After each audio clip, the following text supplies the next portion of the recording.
A bit under a year ago, I made a video talking about all the optimal ways to pack squares into a larger square. In that video, I ended up cutting out a lot of interesting information since I only talked about solutions under 100 squares, and since then, a handful of those numbers have new solutions, so I've decided to make this video to talk about those and a bunch of other miscellaneous stuff.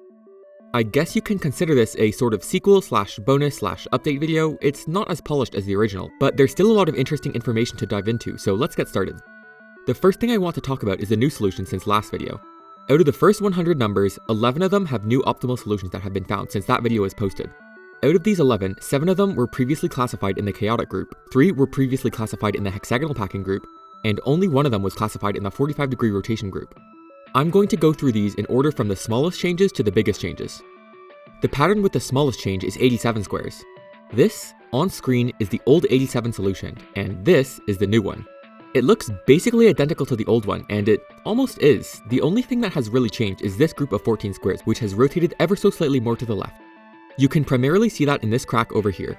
In the old solution, these two squares were much more obviously different rotations to each other, but in the new solution, this crack is significantly more slight.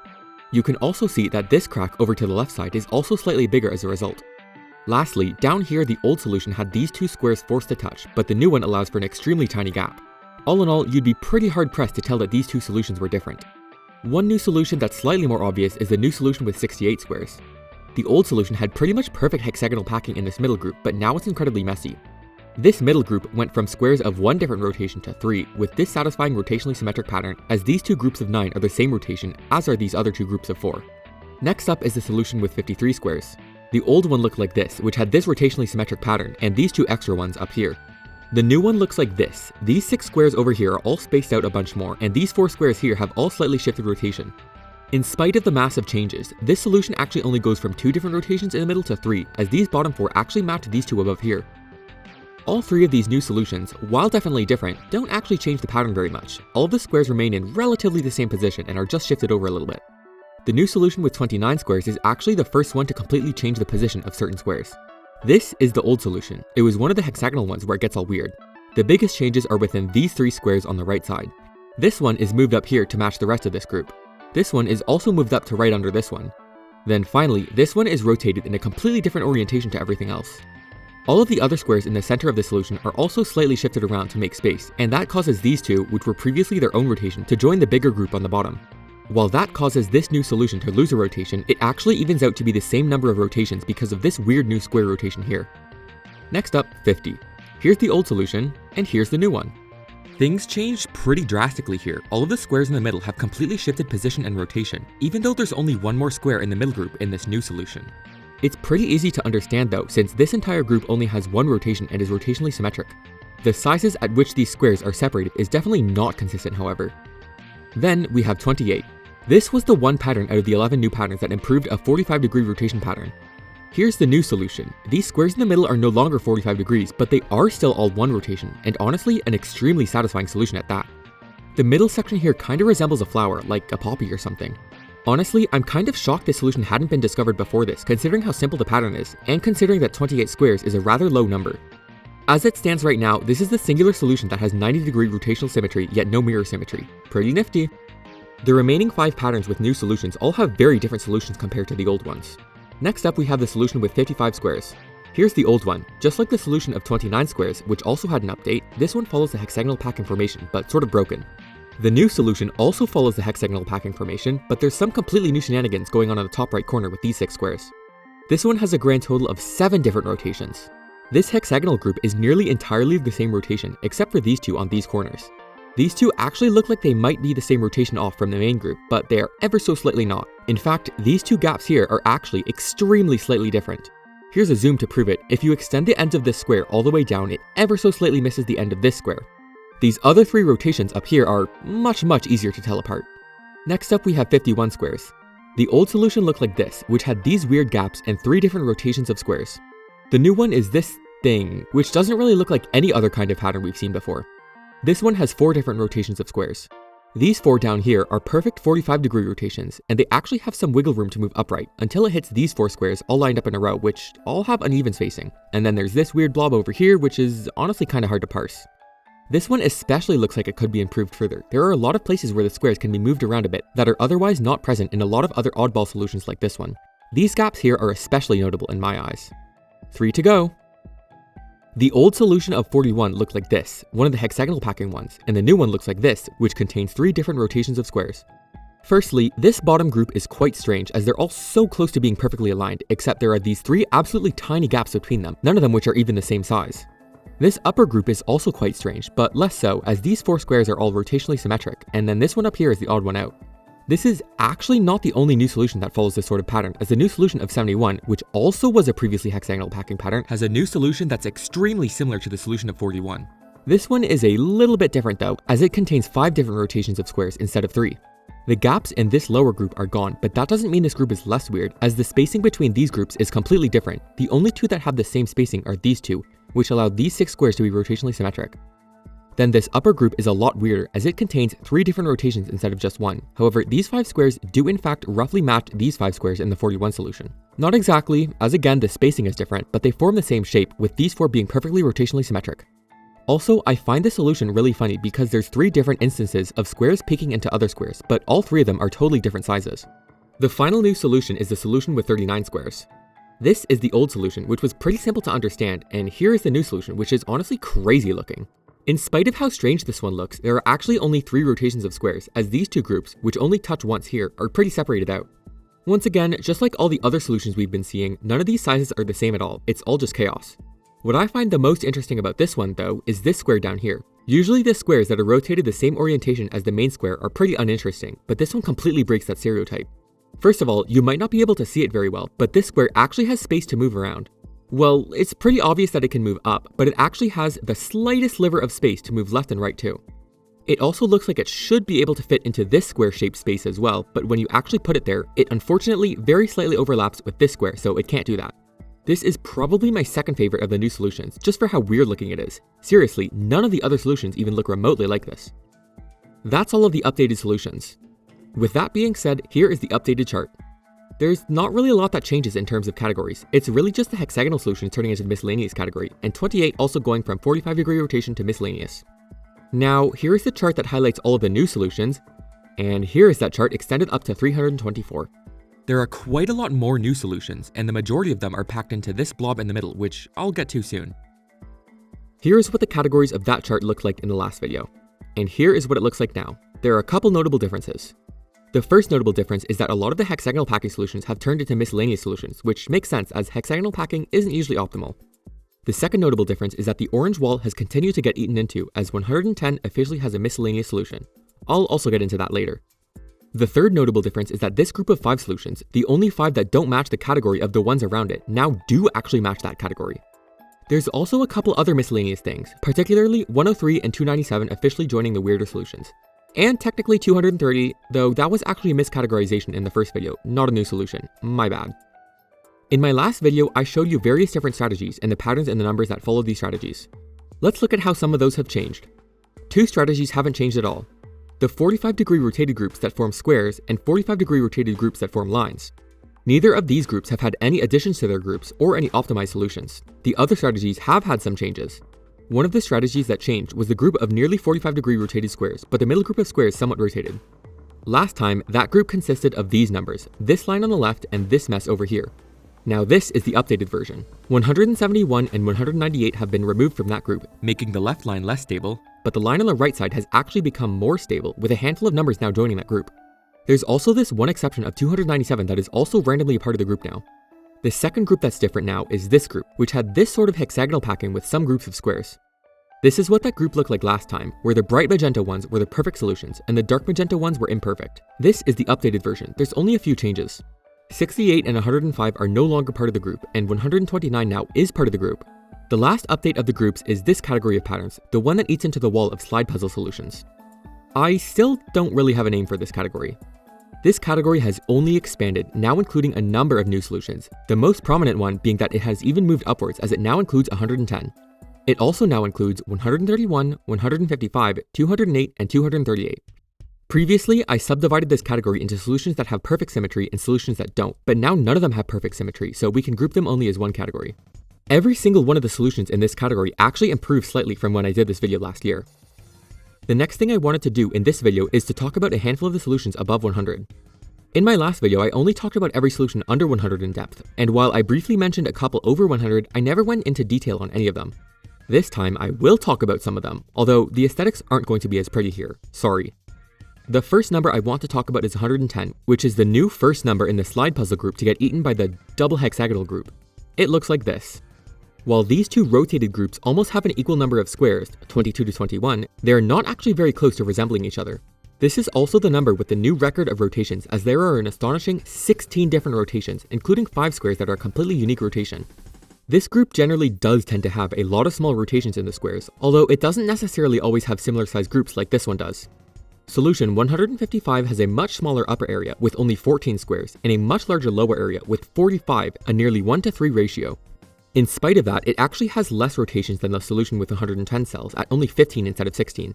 The rest of the solutions in this group pretty much look all the same, so I'm going to jump down all the way to 307 to show you what it looks like at its largest. In this one, there are 23 different rotations, I believe. I could be wrong. It's quite difficult to tell, especially in the lower section where some of them are incredibly slight. Let's move on to some other lower ones. The solution with 103 is quite interesting to me as it resembles the hexagonal solutions, however there is a lot of messed up things going on, including an astonishing 17 different rotations of squares with 8 whole rotations that are entirely unique. I also want to bring attention to 105, which is also similar except with a much larger section that's actually consistent. This one oddly also has exactly 17 different rotations of squares, except this time there are a lot of squares that are completely unique rotation, that don't match any of the other squares. 12 solo rotations in total, then 2 small groups of 2 or 3 alongside the 2 main ones. Some of these rotations are fairly obvious, but the ones down here are so slight that it's almost impossible to tell that they're different. The next solution I want to bring up is the solution with 126 squares. This one isn't too difficult to understand, only 3 different rotations and the overall board is rotationally symmetric, but it doesn't really look like any of the other solutions. It sort of resembles the straight line solutions, but the line in this one gets sort of curvy and expands outward with these two 2x2 groups of squares. Another one I wanted to talk about was the solution of 129. This one isn't too different to a lot of the other ones. It involves a close to 45-degree rotation solution, but not quite. I find this one interesting because these outer parts are very consistent, including fairly consistent lengths between the squares. But then these middle 6 are weird in a way that is not really seen in lower solutions. I don't know how to describe it, it's just different. Or at least just these 4 actually, since these 2 match the outer groups.